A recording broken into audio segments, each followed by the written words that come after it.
Ya Allah, ya Tuhan kami, Tuhan yang Maha Pengasih lagi Maha Agung, kami memohon dengan limpah kurnia-Mu ya Allah, berkatilah perhimpunan kami di hari yang berbahagia ini, bersempena majlis pada pagi ini.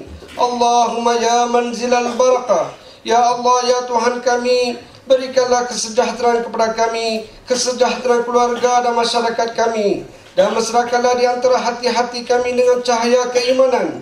Eratkanlah persaudaraan kami, pergaulan kami, dan perjalanan kami di dunia ini ya Allah, serta kebolehan mentadbir, memimpin dan berhadapan dengan apa jua bentuk perubahan dan persaingan serta tuntutan demi meningkatkan tanggungjawab sosial terhadap masyarakat, agama, bangsa dan negara.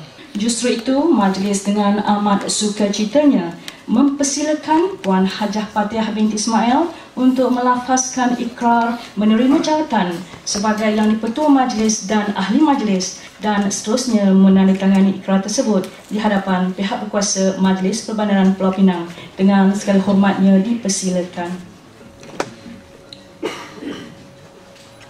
Bismillahirrahmanirrahim.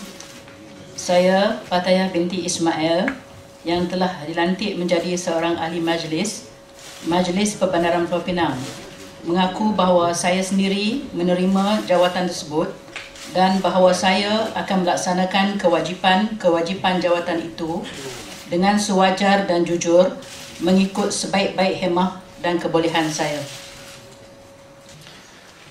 Arkitek Pattaya pernah menjawat jawatan pengarah bangunan dan setiausaha MPBP, dan saya percaya beliau akan menggunakan pengalaman beliau untuk terus mempertingkatkan lagi MPBP ke arah bandaraya yang moden, bersih, hijau, selamat dan bertaraf antarabangsa di Malaysia.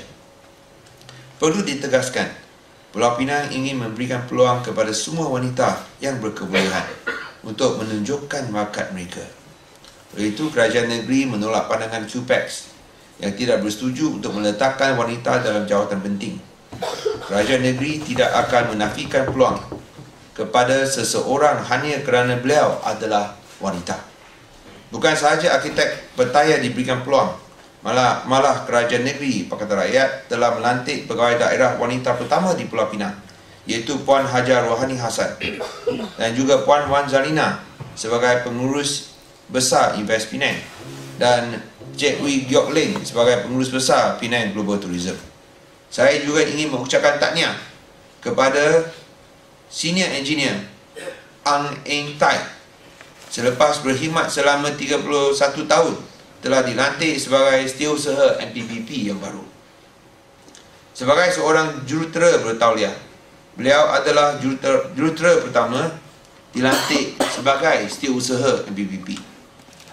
Syukur kita ke hadrat Allah Subhanahu Wa Taala kerana sama-sama kita dapat berhimpun pagi ini bagi meraihkan dan menyaksikan satu majlis yang ringkas tetapi penuh bermakna dan bersejarah. Pertama sekali saya ingin mengucapkan terima kasih kepada pihak berkuasa negeri, terutama sekali kepada Yang Amat Berhormat Tuan Lim Guan Eng, Ketua Menteri Pulau Pinang, yang telah memberi kepercayaan dan mandat kepada saya untuk menerajui MPBP dengan melantik saya sebagai Yang di-Pertua. Pihak berkuasa negeri mempunyai pengharapan yang besar terhadap Majlis Perbandaran Pulau Pinang untuk bergerak ke hadapan dan mencapai apa yang dihasratkan oleh kerajaan negeri dan rakyat Pulau Pinang.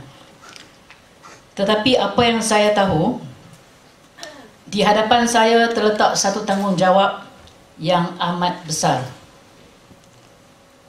Di tangan saya juga terdapat satu tugas yang amat berat yang perlu saya harungi dan hadapi semestinya dalam masa yang singkat dan dilaksanakan secara berkesan.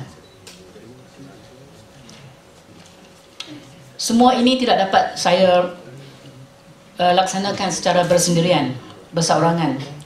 Ini memang tidak mungkin, tetapi saya yakin dan percaya jika kita bekerja sebagai satu pasukan, kita akan berjaya. Yang berat menjadi ringan dan yang mencabar itu kita jadikan sebagai peluang. Oleh itu, saya merayu dan juga menyeru seluruh warga Majlis Perbandaran Pulau Pinang dari peringkat ketua jabatan termasuk saya sendiri dan pegawai-pegawai serta rakan-rakan sehingga ke lapisan yang bawah di MPPP, bersama-sama kita bekerja dengan yang berusaha ahli majlis supaya kita bekerjasama dengan pihak berkuasa negeri mengebeling tenaga dan tekad kita sebagai satu pasukan menukar Pulau Pinang kepada satu negeri yang mampan, bersih dan terkenal di persada dunia. Kita mesti tanamkan semangat mengenepikan perbezaan di antara kita. Kita kuatkan jati diri kita dan kita bekerja untuk meletakkan negeri ini setaraf dengan mana-mana negara maju di dunia ini. We must go for world.